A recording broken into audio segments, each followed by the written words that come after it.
মালদ্বীপের জেলেরা সাগরে নামল মাছ ধরার জন্য। হঠাৎ করে তারা তাকায় দেখে একটা ছোট্ট বালক পানির উপরে কাটে ভাসতেছে। তারা তার নৌকায় উঠালো, উঠাইয়া তারা বাজারে তুললো বিক্রি করার জন্য। তখনকার সময়ে মানুষ বেচাকেনা হতো, মানুষ বেচাকেনা হতো। এত সুন্দর বালক, এত সুন্দর চেহারা, চেহারা সুন্দর তো হবেই, কারণ জন্ম তো মালদ্বীপ নয়, জন্ম হলো আমার নবীর দেশে। এত সুন্দর, বাজারে উঠাইলো অনেক চড়া দাম, চড়া দাম। কেউ সাহস করে না কেনার জন্য। একজন হিন্দু মহিলা, মূর্তি পূজারী একজন মহিলা, অনেক সম্পদের মালিক, কিন্তু তার ছেলে সন্তান নাই, আছে শুধু একটা মেয়ে সন্তান। একটা ছেলের প্রয়োজন। খবর পাইল বাজারে একটা ছেলে তোলা হয়েছে বিক্রির জন্য। মহিলা টাকা পয়সা নিয়ে হাজির। জেলেদেরকে বলতেছে কত টাকা লাগবে নিয়ে নে, ছেলেটাকে আমাকে দে, আমার ছেলে নাই, আমি ছেলেবেলায় পালব, আমি সন্তান হিসাবে তারে রাখবো, আমাকে মা কয়ে ডাকবে। হাফেজে কোরআনকে মা নিয়ে আসলো, মাকে মা কয়ে ডাকে, বোনটারে বোন কয়, বোনটাও ভাইয়া কয়। এইভাবেই দিন যায়, রাত যায়, ভালোই চলছে। হাফেজে কোরআন, সে তার পরিচয় দেয় না। হঠাৎ করে একদিন দেখে মা কান্দে। মা তুমি কেন কান্না করো গো মা? মা কয়ে বাবা কান্দি। ও বাবা কান্দি জন্য মালদ্বীপে প্রতি বছর সিডর হয়, জলোচ্ছ্বাস হয়, অসংখ্য অগণিত মানুষ মারা যায়। বাদশাহ ফরমান জারি করলো, আমার দেশের জ্যোতিষীরা জ্যোতিষী বিদ্যা পড়ে তোমরা বের করো, গণকেরা গণনা করে বের করো, কেন প্রতি বছর একই টাইমে রাত যখন 12টা বাজে মালদ্বীপ থেকে পানি উইঠা জলোচ্ছ্বাস হইয়া শহরের এত ক্ষতি করে, মানুষের প্রাণহানি ঘটে? কারণটা কি? কোন জায়গায় সমস্যা তালাশ করে বের করো। গণকেরা গণনা করে বের করে বলল, জাহাপনা আমরা যা জেনেছি, আমরা যা পেয়েছি, এটা একটা খবিস জিন্নাতের কারসাজি। এই জিনের দ্বারা এই কর্মকাণ্ড ঘটে। যদি বাঁচতে হয়, যদি বাঁচাইতে হয়, ওই রাতে, যেই রাতে সিডর হয়, ওই রাতেই সাগরের পারে যে রাম মন্দির রয়েছে, ওই রাম মন্দিরে একটা সুন্দরী কুমারী মেয়েটাকে যদি রেখে দেওয়া হয়, তাহলে আর সিডর হবে না। কিন্তু সকালবেলা মেয়েটার লাশ পাওয়া যাবে, লাশ। জিন্নাত মেয়েটাকে খেয়ে ফেলবে, তারে মেরে ফেলবে, কিন্তু সিডর থেকে বেঁচে যাবে, মানুষজন বেঁচে যাবে, একজনের জান যাবে, 1000 জনের প্রাণ বাঁচবে। এবার আপনি সিদ্ধান্ত নেন কি করবেন। বাদশাহ হুকুম জারি করলো, সুন্দরী কুমারী মেয়েদের তালিকা তৈরি করো। প্রতি বছর একজন সুন্দরী মেয়েকে মন্দিরে জিন্নাতের ভোগ দেওয়া হবে, হাজারো মানুষের প্রাণ বেঁচে যাবে। ক্ষুদ্র স্বার্থ জলাঞ্জলি, বৃহৎ স্বার্থের জন্য এই সিদ্ধান্ত মোতাবেক লটারি দেওয়া হয়। লটারি। এ বাবা, এই বছর লটারিতে আমার একমাত্র মেয়েটার নাম চলে এসেছে। আমাকে সরকারিভাবে জানানো হয়েছে, সন্ধ্যা রাতে মেয়েটাকে নিয়ে যাবে, মন্দিরে রেখে দিবে। বাবা, এজন্য আমি মা কাঁদতেছি, এজন্যই আমি কাঁদতেছি। বলো না বাবা, আমি তো মা, আমি তো মা, আমি তো মা। কেমন করে সন্তান চোখের সামনে মারা যায়, আমি মা কেমন করে সেটা সইব? সন্তানের বিপদ বাপ মা সইতে পারে না। এমনকি অনেক বাপ মা সন্তানের জন্য নিজের জীবন দিতে রাজি হয়, ঠিক কিনা? এমনও কয়, আল্লাহ আমার সন্তানের অসুস্থতা আমাকে দিয়ে দাও, বিনিময়ে আমার সন্তানের হায়াত তুমি বাড়ায় দাও। বহু বাপ মা এমন আছে, বহু বাপ মা এমন আছে, আল্লাহ আমার হায়াতটা আমার সন্তানরে দিয়ে দিলাম, তবু আমার সন্তানের হায়াত তুমি বাড়াও। বাপ মাই শুধু বুঝে সন্তানের কদর, কিন্তু এই সন্তান নিজে বুঝে না বাপ মার কদর, ঠিক না? বুঝবে একদিন যেদিন নিজে বাবা হবে, বুঝবে একদিন যেদিন নিজে মা হবে, যে মা আর বাবার কলিজায় সন্তানের প্রতি কেমন দরদ, এটা বুঝে আসবে যেদিন নিজে বাপ মা হয়।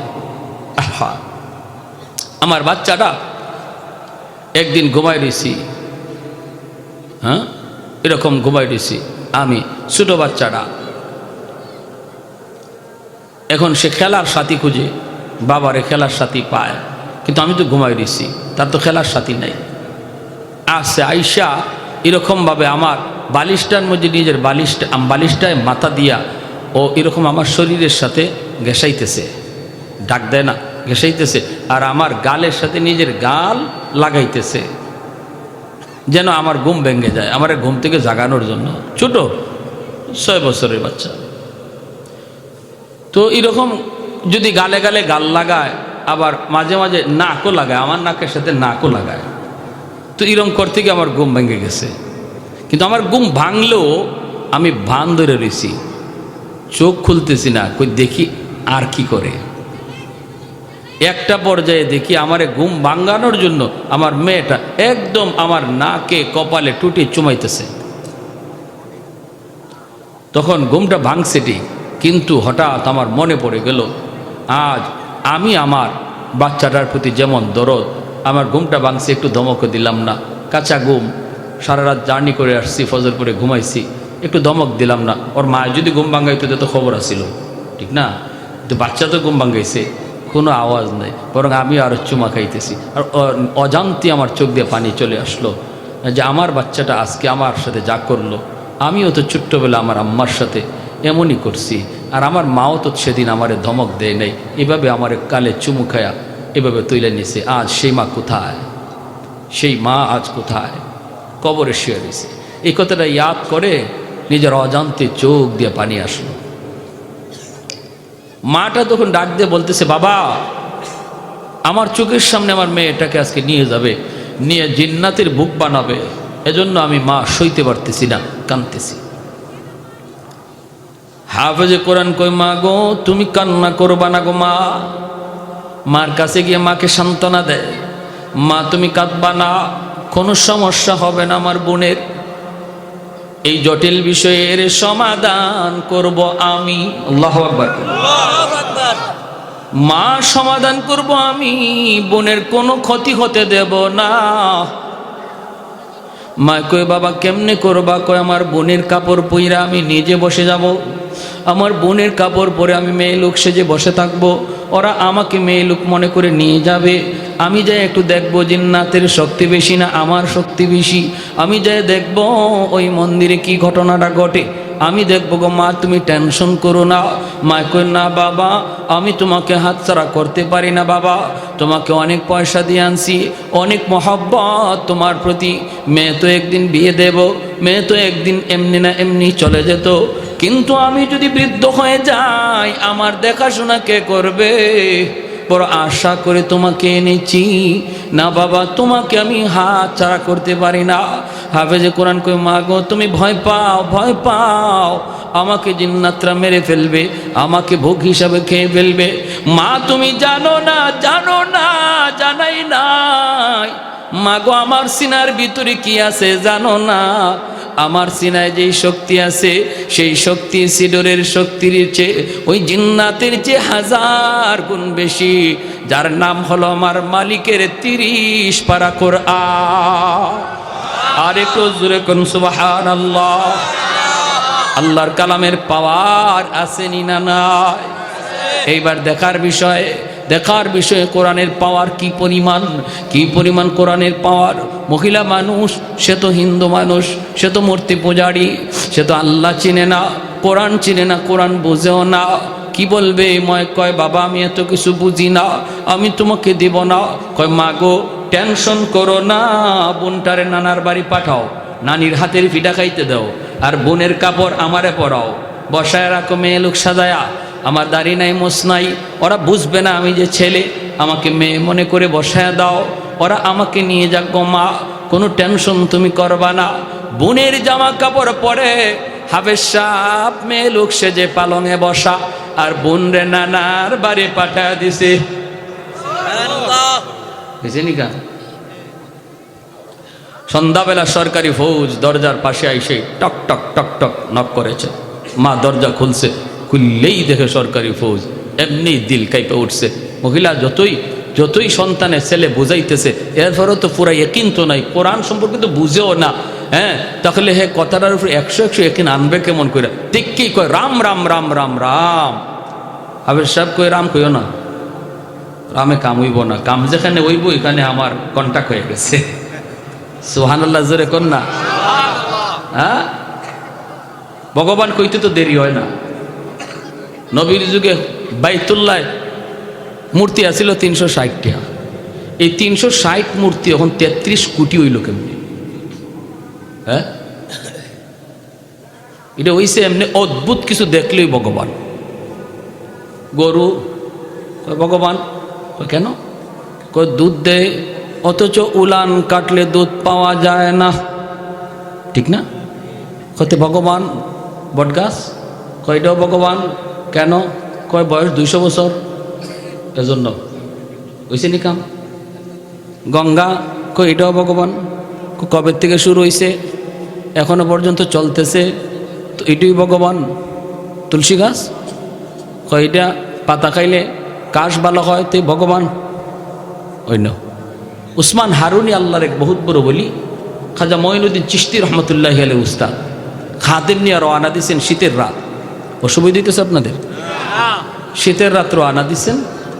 উনি অজু করবেন, খাদেমরে বলতেছেন, বাবা একটু দেখো তো আগুন নি পাও, আমি পানিটা গরম করব।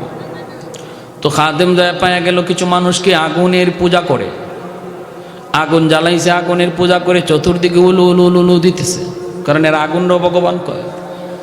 যায় কই ভাই একটু আগুন দিবানি? কই কেন? আমার হুজুরে ওজুর পানি গরম করবে। ওরা কই কি কও তুমি? আমরা আগুনের পূজা করি, আগুন ভগবান, এটা কোনো মুসলমানরে দেওয়া যাবে না, ভাগো ভাগো। ও চলে আসছে, হুজুর আগুন তো পাইছি কিন্তু দিবে না। কেন? কর আগুনের পূজা করে। উসমান হারুনি কত আমার লিয়ে যা। উনি আসছে, আইসা কই ভাই আগুন দাও। কয় আগেই তো বললাম দেব না। কেন দেব না? কয় আগুনের পূজা করি। কেন করো? কই মরলে পরে আগুন জ্বালাবে না, এজন্য আগুনের পূজা করে। কত মরলে পরে আগুন জ্বালাবে না, এটা তোমরা কেমনে বুঝবা? দুনিয়াতে একটু টেস্ট করে দেখো আগুন জ্বালায়নি না জ্বালায় না। যদি আঙ্গুলটা আগুনে দিলে পরে আগুন তোমাদের আঙ্গুল না জ্বালায়, তাহলে বোঝা গেল 60 বছর 70 বছরের আগুনের পূজা তোমাদের কামও লাগছে, সাকসেস। আর যদি আঙ্গুল জ্বালায় তাহলে বুঝবা মরণের পরেও আগুন ইচ্ছা মতো জ্বালাবে। অগ্নি পূজারীরা কয়, বুঝছি মৌলবী তোমার উদ্দেশ্য বেশি ভালো না, আমাদেরকে আগুনে জ্বালায় মারার জন্য তুমি আসছো। উসমান হারুনি কয় কেন? কয় আগুনের স্বভাবই তো জ্বালানো।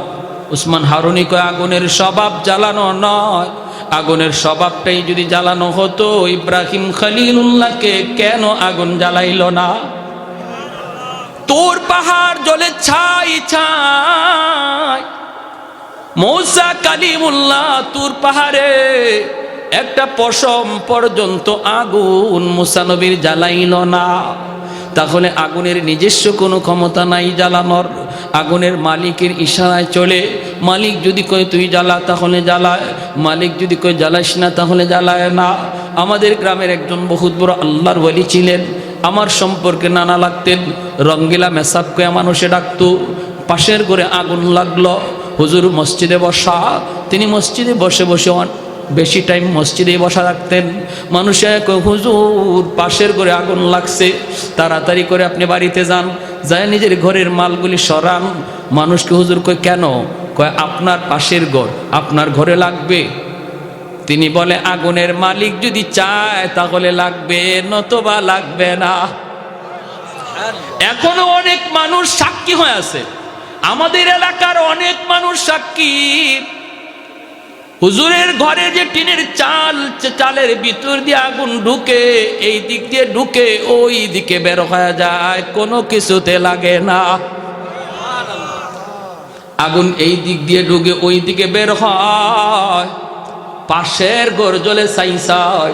হুজুরের ঘরে আগুন ঢুকে আর বের হয়, কোনো কিছু জ্বালায় নাই।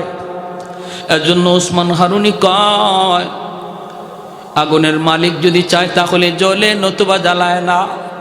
অগ্নি পূজারীরা কয়, মিয়া মুসা বুঝি না, ইব্রাহিম বুঝি না, এত আগের কথা আমাদের বিশ্বাস হয়, আমরা দেখছি এরা আগুন জ্বালাইছে না জ্বালাইছে না, গল্প করো। ওসমান হারুনি কয়, তাহলে তোমরা দেখতে চাও? কই দেখতে চাই। সাথে সাথে ছোট্ট একটা বাচ্চা ছিল, ওদেরই বাচ্চা।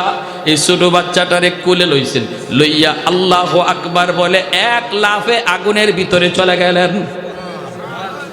এখন তো ওরা কই রাম রাম রাম, কই কি হইছে? কই মৌলবী মরছে, মরুক, আমাদের বাচ্চাটার কি দোষ ছিল? বাচ্চাটারে লইয়া কেন গেল? একটু পরে তাকায় দেখে আগুনের ভিতরে ওসমান হারুনি বাচ্চাকে আদর করে চুমু খায়। আগুন আগুনের মতো করে দাও দাও করে জ্বলে, কিন্তু তাদের গায়ে টাচ করে না। আর একটু জোরে কন্যা সুবহানাল্লাহ। এরপরে আগুন থেকে আল্লাহু আকবার কই আবার বের হয়ে আইছেন। এখন তো অগ্নি পূজারীরা কয়, হায় হায়, এতদিন যাবত আমরা কাকে ভগবান কই? আগুন তো ভগবান না, বরং যারে আগুন জ্বালায় নাই হে হলো বড় ভগবান। বুঝিনি? ওই যে ভগবান কেমনে বাড়ায়, বুঝে আসছে ভগবান কেমনে বাড়ছে, একটা উদাহরণ দিলাম। এখন ওসমান হারুনিরে ভগবান কইয়া সেজদা দেওয়া শুরু করছে, কই তুমি ভগবান। ওসমান হারুনির লাঠি হাতে নিয়ে আহাম্মকের দল হইয়া লাঠি দিয়া বাড়ি, আমারে ভগবান কও। আগে আমারে যে আগুন জ্বালায় না, এটা আমার কোনো কেরামতি না, আগুনের মালিকের পূজা আমি করি। তোমরাও মালিকের পূজা করো, আগুনের না। তোমাদেরকেও আগুন আখিরাতে জাহান্নামে জ্বালাবে না। উপস্থিত মুহূর্তে সবাই একসাথে কালেমা পড়ে মুসলমান হয়ে যায়।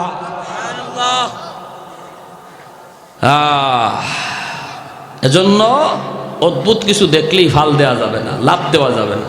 মনে রাখবেন, মনে রাখবেন, পানির উপরই দিয়ে দৌড় দেওয়া সহজ।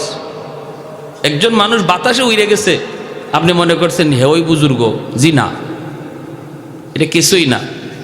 কিছু কিছু জিনিস অভিজ্ঞতার আলোকে, মেসমেরিজম যারাকে আরবিতে বলে, যে সাধনার কারণে অনেক অমুসলিমরাও, অনেক হিন্দু পণ্ডিতরাও, সাধকরাও কিছু কেরামতি দেখাইতে পারে, পানির উপরে তো দৌড় দিতে পারে। আব্দুল কাদের জিলানী রহমতুল্লাহ আলাইহির জমানায় এক অগ্নি পূজারী, এরকম মূর্তি পূজারী, হে বাতাসে উঠতেছে। আরেকজনে গিয়া কো, হুজুর কি কেরামতি আপনি দেখান? হে তো আকাশে উঠতেছে। কার এটা সাধনার দ্বারা দেখো। কি দেখবো?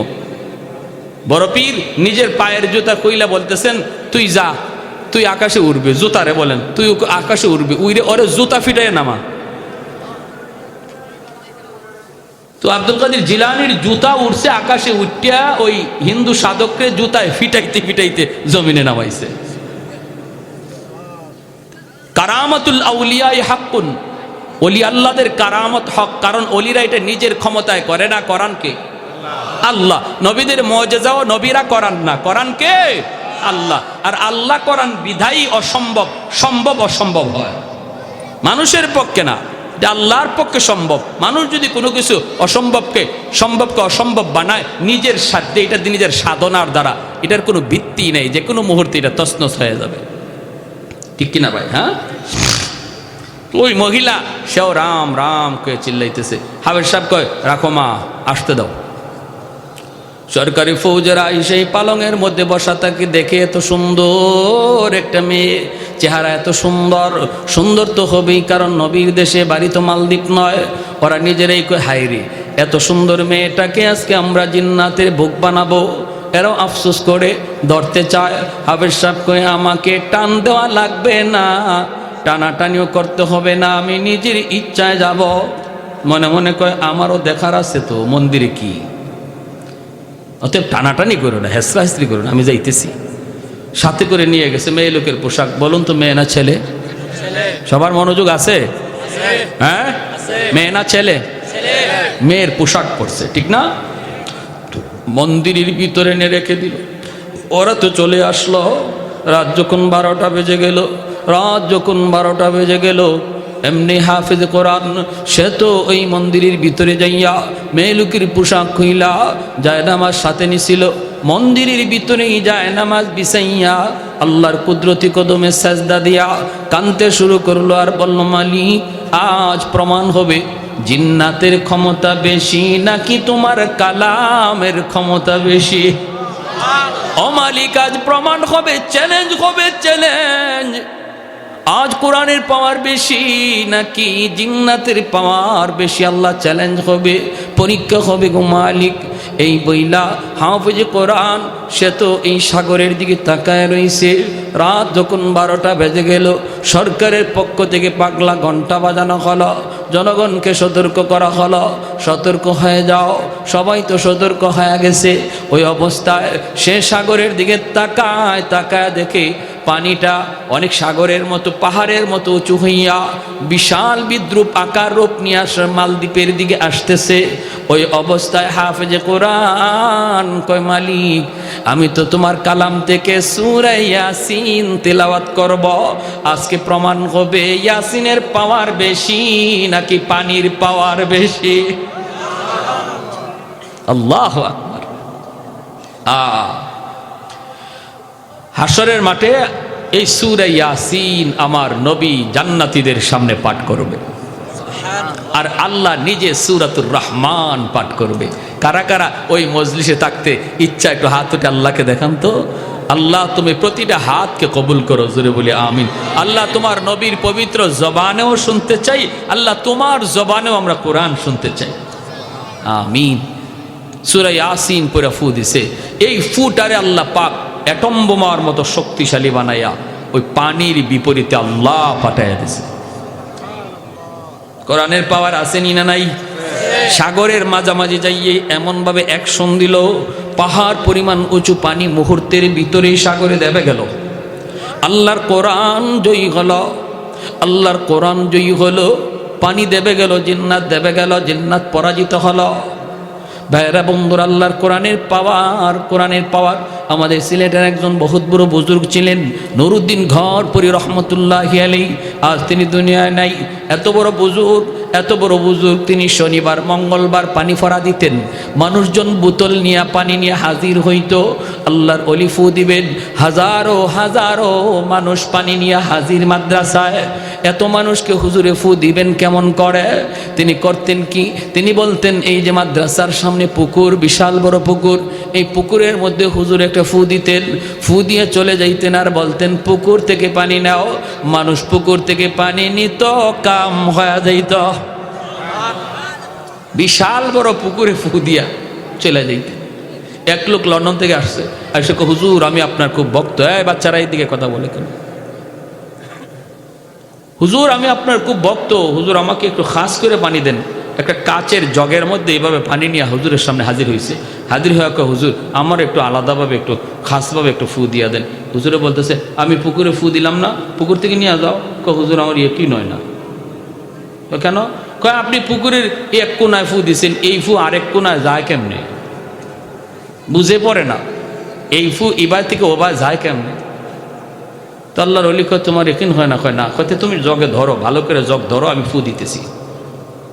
আমাদের উস্তাদরা পাশে ছিলেন, আল্লাহর ওলি ফু দিছেন, ওর হাতের মধ্যে কাচের জগ, দেওয়ার সাথে সাথে কাচের জগটা টাস টাস করে ভেঙ্গে চুরমার হয়ে গেল, আর পানি মাটিতে পড়ে গেল। আল্লাহর কোরআনের পাওয়ার আসেনি না নাই? আসেনি না নাই? হ্যাঁ। আর আমরা কই কি হুজুর কেমনে বুঝি? ইমাম সাহেবের কত পানি পড়া নিছি, কাম হয় না। কাম হবে কেমনে? যেই যুগে হুজুরদের পানি পড়া কাম হতো, এই যুগে মুসলমানের ঘরে রহমতের দরজা খোলা ছিল। মুসলমানের ঘরে কোরআন তেলাওয়াত হলে রহমত আসে। আর কোরআন তেলাওয়াত হতো সকালবেলা ফজরের পর, হাঁটলে পরে কোরআন তেলাওয়াতের আওয়াজ শোনা দিত। তখন মুসলমানের ঘরে রহমতের দরজা খোলা ছিল। হুজুররা পানি পড়া দিত, কোরআন দিয়ে ফু দিত, এই ফু রহমতের দরজা দিয়ে আপনার ঘরে ঢুকতো। আর এখনের জমানায় কোরআন এমনভাবে আমাদের ঘরে প্রতিদিন টেলিভিশন চালু হয়, কিন্তু আল্লাহর কালাম সপ্তাহ টিকে দিছে। এখন হুজুর এখন কি করব? আমি বললাম কি করব মানে? তো এটাও নিজের মন রেজি গান। হুজুর এক কাজ করি, টেলিভিশন ঘরেই থাকো, কোরআন শরীফ বারান্দায় দিয়া দিই। নাউজুবিল্লাহ, আসতে করবেন। এই মানুষ যদি কয় হুজুরের ফুতে কাম হয় না, তোমার কিসে কাম হইতো? কাম হইতো তোমার কিসে? তোমার গলায় যদি তাবিজ না দিয়া ইট ঝুলাই দেওয়া হয় তাও কাজ হবে না। আর বোতলে পানি না দিয়া যদি কলস বইরা পানি ফু দেয় তাও কাম হবে না। কারণ তোমার ঘরে কোরআন বারান্দায় আর মেইন ঘরে টেলিভিশন। রহমতের দরজা দিয়ে আল্লাহর কালাম ঢুকতে যায়, যায় দেখে আপনার ঘরের দরজা বন্ধ। আল্লাহর কোরআন রহমতের দরজা ছাড়া ঢুকে না। টেলিভিশন যেই ঘরে চলে, গান বাজনা প্রতিদিন চলে, কোরআন তিলাওয়াত হয় না, এই ঘরে রহমতের দরজা বন্ধ, গজবের দরজা খোলা। এজন্য আল্লাহর কোরআন গজবের দরজা দিয়ে ঢুকে না, রহমতের দরজা ছাড়া ঢুকে না। আল্লাহ আমাদের সহি বুঝ দাও। মা বোনদেরকে অনুরোধ করে বলবো, ঘরে অশান্তি, স্বামী ভালোবাসা পাও না, সন্তান কথা শুনে না, অশান্তির আগুনে জ্বলতেছ, আল্লাহর দোহায় যেই জিনিসে শান্তি আনে সে কোরআন তেলাওয়াত শুরু করো। এখনো সময় আছে, কোনো তাবিজ পড়া পানি পড়া লাগবে না, ঘরে কোরআন তেলাওয়াত শুরু করো, অটোমেটিক আসমানি ফয়সালা রহমত চলে আসবে। ঘরের অশান্তি দূর করতে হলে কোরআন ছাড়া হবে না, সমাজের অশান্তি দূর করতে হলে মাদ্রাসা ছাড়া হবে না। আমার ভাইরা, এইবার যেই মাত্র সকালবেলা সরকারি ফৌজরা আসছে লাশ নেওয়ার জন্য মন্দির থেকে, এসে দেখে লাশের কোনো বংশ নাই, বরং একটা ছোট্ট বালক কোরআন তেলাওয়াত করতেছে মন্দিরের ভিতরে। সরকারি ফৌজরা কই, বাবা লাশটা কোথায়? হাফেজ সাহেব কই, লাশ কোথায় তোমরা পাবা? কয় কেন? গত রাত যে মেয়েটারে আনলাম। কয় গত রাত তো মেয়ে আনো নাই, আমারই তোমরা নিয়ে আসছো। মেয়ে লোক মনে কইরা আমার বোনকে নানার বাড়ি পাঠায় দিছি। সরকারি ফৌজরা কই, বেটা তাহলে তুই মরলি না, সিডরও হলো না, পানিও হলো না, তুইও মরলি না, ঘটনা কি?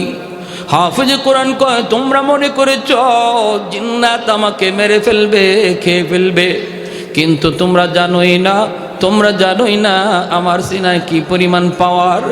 আমার সিনার ভিতরে 30 পারা কোরআন, যা সিডরের চেয়ে 1000 গুণ বেশি পাওয়ার।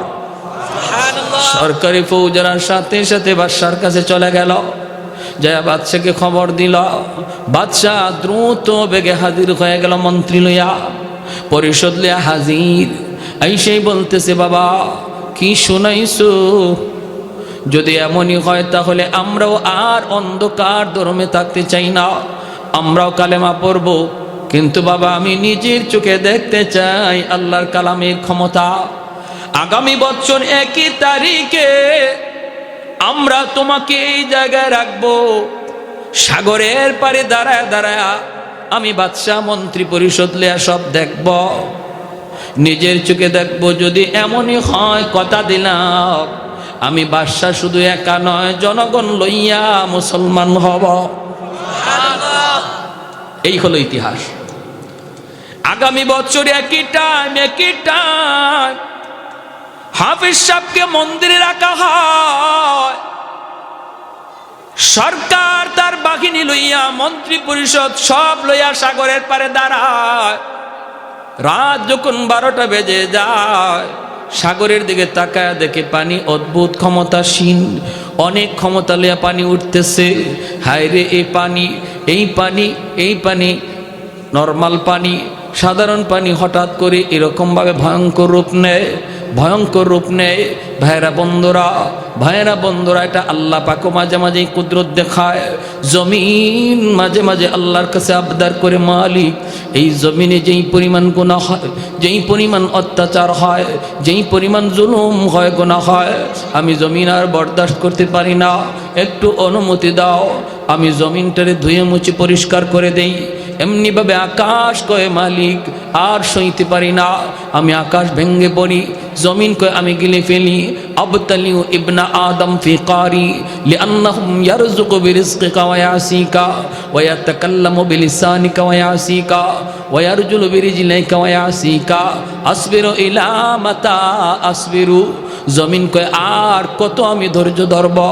ওমালি কক্সবাজার সৈকত পৃথিবীর বিভিন্ন সৈকতে যাইয়া যে অপরাধ হয়, যে গুনাহ হয়, সাগর ডাক দিয়া কয় আল্লাহ আর সহ্য হয় না, আর সহ্য হয় না, একটু সুযোগ দাও, সবগুলিরে একদম আমি সাগরের পেটে নিয়ে আসি।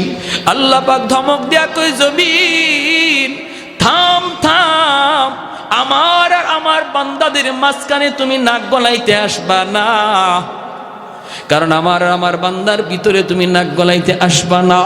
এই জমিনের ভিতরে এখনো 4 দল মানুষ আছে, 4টা শ্রেণী আছে। লাউলা মাশাইখু রুক্কা ওয়াশ-শাবাবু খুশা ওয়াল আতফালু রুদ্দা ওয়াল আনআমু রুদ্দা লাজআলতুস সামাআ হাদিদা ওয়াল আরদা খাফসাফা ওয়াত তুরাবা রামাদা ওয়ামা আনজালতু মিনাস সামাই কাতরা ওয়ামা আনবাততু মিনাল আরদি নাবাতা বাল আনজালতু আলাইকুমুল আযাবা সাব্বা। রব্বুল আলামিন কয় এখনো জমিনের ভিতরে এমন কিছু আমার বৃদ্ধ বান্দাবান্দি রয়েছে, চুল দাড়ি তাদের সাদা হয়ে গেছে, কোমরে তার ব্যথা, হাঁটুতে তার ব্যথা, নামাজে দাঁড়াইতে গেলে দাঁড়াইতে পারে না, মসজিদে যাইতে চাইলে যাইতে পারে না, এরপরও কষ্ট করে করে আমাকে রুকু দেয়, সেজদা দেয়। ওই বৃদ্ধ বান্দাবান্দির সেজদার দিকে তাকাইলে এই জমিনের প্রতি আমি আল্লাহর মায়া লেগে যায়। এই জমিনের ভিতরে এখনো কিছু যুবক রয়েছে, যেই যুবকের যৌবনের চাহিদা হলো পাগলামি করা, যুবকের যৌবনের চাহিদা হলো গুনার দিকে যাওয়া, আর 10টা যুবক গুনার দিকে যাইতেছে, হারাম প্রেম ভালোবাসার দিকে পাগল, জিনা বেবিচারে মত্ত।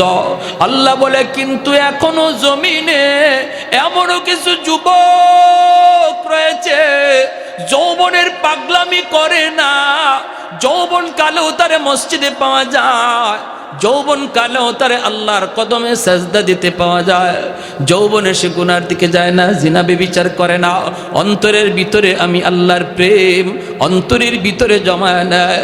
ওই যুবকগুলি যখন যৌবন কালে আমাকে সেজদা দেয়, এই সেজদার দিকে তাকাইলো জমিনের প্রতি মায়া লেগে যায়।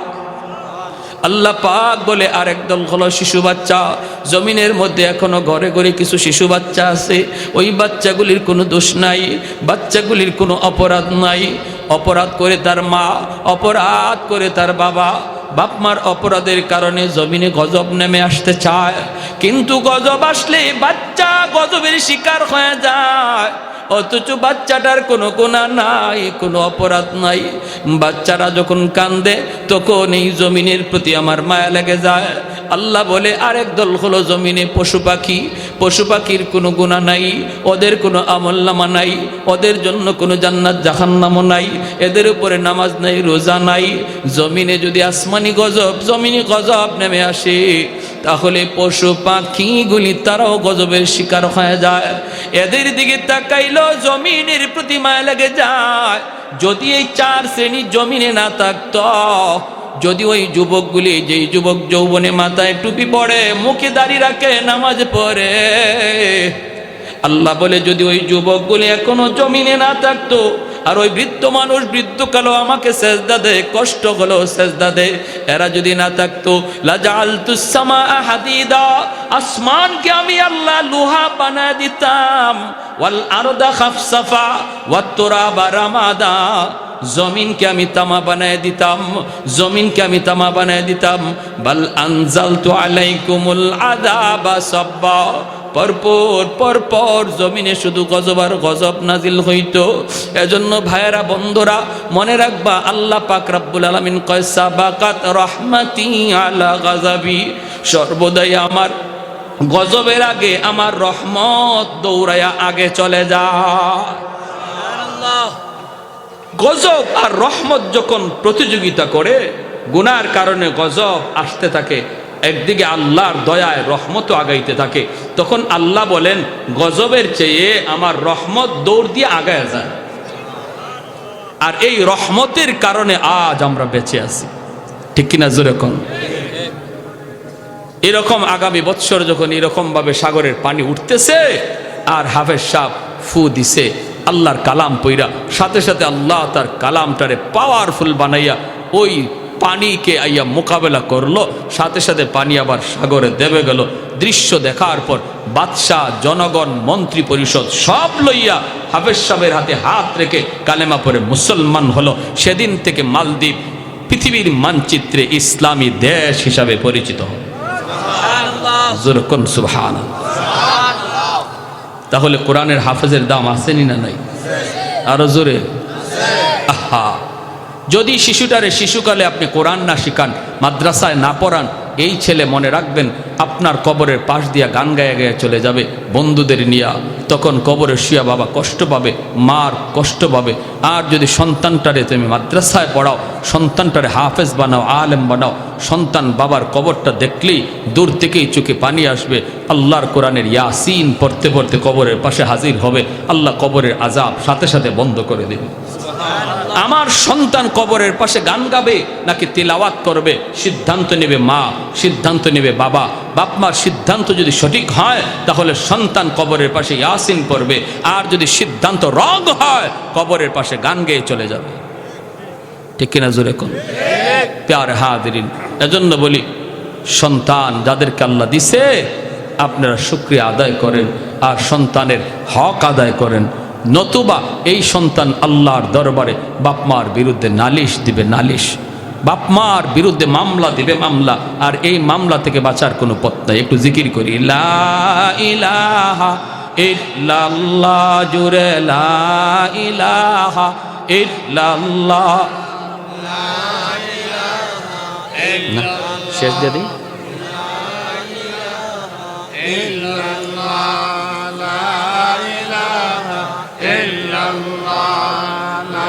আলেকশন করতে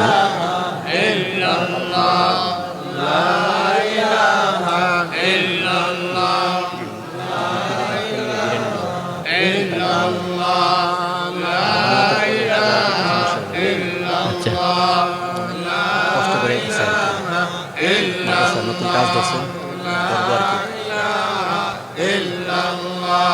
লা ইলাহা ইল্লাল্লাহু মুহাম্মাদুর রাসূলুল্লাহ। জুড়ে বলি সাল্লাল্লাহু আলাইহি ওয়াসাল্লাম।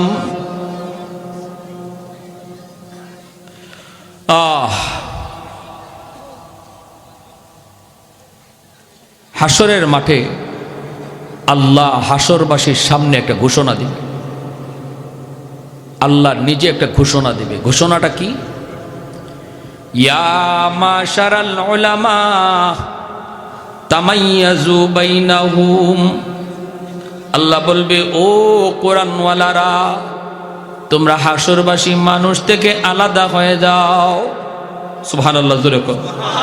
আল্লাহ বলবে, ও কোরআনওয়ালারা, হাসরবাসী মানুষ থেকে তোমরা আলাদা হয়ে যাও। সাধারণ মানুষ থেকে কোরআনওয়ালারা আলাদা হয়ে যাবে। আল্লাহ পর্দার ভিতরে আলেমদেরকে নিয়ে আসবে। পর্দার ভিতরে আইনা আল্লাহ কি বলবে? আল্লাহ বলবে, ইন্নী লাম আগাফিকুম ইলমি লিউআযিবাকুম। আমি তোমাদের সিনায় কোরআন দিয়েছিলাম জাহান্নামের আগুনে জ্বালানোর জন্য নয়। বলো তুমি এই অন্যায়টা কেন করেছ? বলো তুমি এই গুনাহটা কেন করেছ? তখন আলেম পর্দার ভিতরে কইব, আল্লাহ গুনাহ হয়ে গেছে, আল্লাহ তোমার কোরআনের ইজ্জতের খাতিরে মাপ চাই। রব্বুল আলামিন পর্দার ভিতরে বলবে, যাও যাও, যেই সিনা আমি কোরআন দেই এই সিনা জাহান্নামের আগুনে জ্বলে না। যেই সিনায় কোরআন থাকে ওই সিনাকে জাহান্নামের আগুনে জ্বালায় না। কোরআনের ইজ্জতের খাতিরে মাফ করে দিলাম। ওয়ালা উবালি ওয়ালা উবালি, আমি আল্লাহ কারো কোনো পরোয়া করলাম না, কারো কোনো পরোয়া করলাম না, মাফ করে দিলাম। এজন্য উলামায়ে কেরামের ভুল হাসরবাসী মানুষ দেখবেও না, শুনবেও না। দুনিয়াতেও আমি আপনি উলামায়ে কেরামের ভুল ধরার তালে থাকবো না, কারণ আল্লাহ সেদিন সার দিয়া দিবে, আমিও সার দেওয়া লাগবে, ঠিক না? এজন্য নবী বলেছেন, কুন আলিমান আও মুতাআল্লিমান আও মুহিব্বান আও মুঈনান ফালা তাকুন খামিসা। হয় তুমি আলেম হও, নতুবা তুমি মাদ্রাসায় পড়ো, ছাত্র হও, নতুবা তুমি কোরআনওয়ালাদের মহব্বত করো। নতুবা তাও যদি না পারো কোরআনওয়ালাদেরকে তুমি সাহায্য করো, মাদ্রাসায় সহযোগিতা করো। 5 নাম্বার দলে তুমি যাও না। আল্লাহর নবী কয় মাদ্রাসার সাথে দুশ্মনী রাখো না, মাদ্রাসার সাথে বিদ্বেষ রাখো না, নতুবা দুনিয়া আখিরাত তোমার হালাক হয়ে যাবে, হালাক। উলামায়ে কেরামের প্রতি মহব্বত। রাইসুল মুফাসসিরিন আব্দুল্লাহ ইবনে আব্বাস রাদিয়াল্লাহু তাআলা আনহু বলেন, এই মহব্বতের খাতিরে মরণের সময় আল্লাহ পাক দৌলতে ঈমান সাথে দিয়ে দিবে। আর যদি কেউ বিদ্বেষ রাখে, রে যুবক, যদি বিদ্বেষ রাখে, মাদ্রাসার সাথে যদি কারো কোনো দুশ্মনী থাকে, সে যত বড় হাজি হোক, যত বড় নামাজি হোক, রাইসুল মুফাসসিরিন যিনি এই উম্মতের ভিতরে সবচেয়ে বেশি আল্লাহর কোরআনকে বুঝছেন, তিনি বলেন মৌতের সময় তার ঈমান সাথে যাবে না, বেঈমান হয়ে মরবে। যদি মাদ্রাসার সাথে আলেমদের সাথে বিদ্বেষ থাকে, হাসরের মাঠে আল্লাহ পাক কইব যাও তুমি জান্নাতে যাও, কোরআনের ইজ্জতের খাতিরে জান্নাত দিলাম। একটু দূর যায় কইব আল্লাহ আমার মা কই, আমার বাবা কই, আমার বাপ মা সারা আমি জান্নাতে যাইমু না। রব্বুল আলামিন তখন বলবে যাও জাহান্নাম থেকে বাপ মারে তুইলা আনো। জাহান্নাম থেকে বাপ মারে তুইলা আনার সময় তার দাদা দাদি তার বাপ মাকে ধরবে, নানা নানি ধরবে, বলবে বাবা তোমরা তো সন্তানের সুপারিশে জান্নাত পায়া গেছো, কিন্তু আমরাও তো দাদা দাদি নানা নানি কম আদর করি নাই, অনেক মায়া করছি, আমরাও বিপদে পড়ে আছি, বাবা একটু যাও যাও আমার ভাইটারে সুপারিশ করতে কইও। তখন দাদা দাদি নানা নানির কথা তার বাপ মায় কইব, কিছু দূর যাইয়ে কইব বাবা আমরাও জান্নাতে যাইমু না। ছেলে কইব আব্বা কেন যাইবা না, মা কেন যাইবা না? বাপ মায় কইব বাবা তুমি যদি তোমার বাপ মা ছাড়া জান্নাতে না যাও, আমরাও আমাদের বাপ মা ছাড়া জান্নাতে যাইমু না। আল্লাহ পাক কইব যাও কোরআনের পাখির দাদা দাদি নানা নানির তুইলা আনো। তখন ওই এলাকার মানুষগুলা তার দাদা দাদি নানা নানিরে ধরব। আমরা ওই এলাকার মানুষ, যেই এলাকার মাদ্রাসায় পইরা তোমার নাতি হাফেজ হইছে, আমরা ওই এলাকার মানুষ, আমাদের এলাকার মাদ্রাসায় পড়ছিল, এই মাদ্রাসায় আমরা সহযোগিতা করছি, তার থাকার ব্যবস্থা দিছি, খাওয়ার ব্যবস্থা করছি, আমরা বিপদে পড়ে আছি, একটু সুপারিশ করতে বইল। দাদা দাদি নানা নানি ওই মানুষগুলার কথা তার শোনাইব। তখন সে কইব আল্লাহ ওই মানুষগুলি যাদের সহযোগিতার কারণে আমি হাফেজ হয়েছি, ওদেরকে ছাড়া আমি জান্নাতে যাইমু না। আল্লাহ বলবেন মানুষগুলোর তুইলা আনো। হাদিস শরীফে নবী বলেন মাঝখান দিয়া হাফেজ সাহেবরে ছাড়া হবে, আর কিছু মানুষ চিনবে আর বলবে হুজুর আপনি আমার চিনছেননি, আনাল্লাযী সাকাইতুকা মা, আমি আপনাকে এক গ্লাস পানি পান করাইছিলাম। আরেকজনে কইব হুজুর আপনি আমার চিনছেননি, আনাল্লাযী ওয়াহাবতু লাকা ওযুআ, আমি আপনাকে এক বদনা অজুর পানি দিছিলাম। মুহাদ্দিসিনে কেরাম বলেন নবীজি এই দুই কথা বইলা শুধু দুই কথা সীমাবদ্ধ রাখেন নাই, এমনকি এক গ্লাস পানি খাওয়ায়ও যারা সহযোগিতা করছিল সেও সেদিন এই কথাটা বলবে। যারা 1000 টাকা দিছে, যারা চাউল দিছে, যারা মাদ্রাসা বিল্ডিং করে দিছে, এদের কথা তো আছেই। ছোট্ট থেকে ছোট্ট সহযোগিতাও যে করছিল 500 টাকা দিয়া, সেও সেই দিন ওই কথাটা বলবে। আল্লাহ পাক রব্বুল আলামিন তখন ফেরেশতাদেরকে বলবে আমার কোরআনের পাখিরে যতজনে চিনে আর সে যতজনকে চিনতেছে সবাইকে সহ বরযাত্রীর মতো জান্নাতে ঢুকায়া দাও। এর জন্যই একজন হাফেজ সাহেব, একজন আলেম, সে হাফেজ আলেম হওয়ার পিছনে যত মানুষের অবদান ছিল সবাইকে সুপারিশ করে সে জান্নাতে নিয়ে নেবে। তাহলে আমি যদি হাফেজে কোরআনের বাবা মা হই, আমি তো 1 নম্বরে সুপারিশ পাবো, দাদা দাদি হলেও 2য় পর্যায়ে সুপারিশ পাবো, 3 নম্বর পর্যায়েও আমি যদি সহযোগিতা করি আমিও সেদিন সুপারিশ অংশীদার হব। অতএব সহযোগিতা করার দরকার আসেনি না নাই? একজন ভাই সবার আগে বলেন হুজুর আমি ইনশাল্লাহ নবীর এই বাগানে 10,000 টাকা দিব। একজন ভাই হিম্মত করে বলেন আল্লাহ যেন আপনার আওলাদ থেকে আল্লাহ যেন আপনার নাতি নশা থেকে, আপনার পরিবার থেকে কোরআনের হাফেজ আল্লাহ কবুল করে, আলেম কবুল করে। খাস করে আমি দোয়া করব, একজন ভাই হিম্মত করেন, অথবা সন্তান বা নাতি মাদ্রাসায় দিছেন, আল্লাহ যেন তার সিনায় কোরআন রাখে। এই নিয়ত কইরা দিলটারে নরম কইরা নবীর বাগানে 10,000 টাকা কে সবার আগে দিবেন, যিনি সবার আগে দিবেন এরপরে যতজন বলবে আল্লাহ সমান সব আপনারাও দিবে, কারণ আপনার কারণে সবাই উৎসাহ পাইছে। আমার ভাই, নবীর ঘরে দিলে নবীর রওজায় আল্লাহ নগদ খবর পৌঁছায়, আল্লাহর ঘরে দিলে আল্লাহ খুশি হয়, নবীর ঘরে দিলে নবী খুশি হয়, ঠিক কিনা ভাই? এজন্য একজন ভাই সবার আগে হিম্মত করে বলেন, হুজুর আমি ইনশাল্লাহ 10,000 টাকা দিব। একজন ভাই, আল্লাহ তুমি কবুল করো। একজনও উঠবেন না, সবাই একটু শুধু দিল থেকে দোয়া করেন। মাদ্রাসা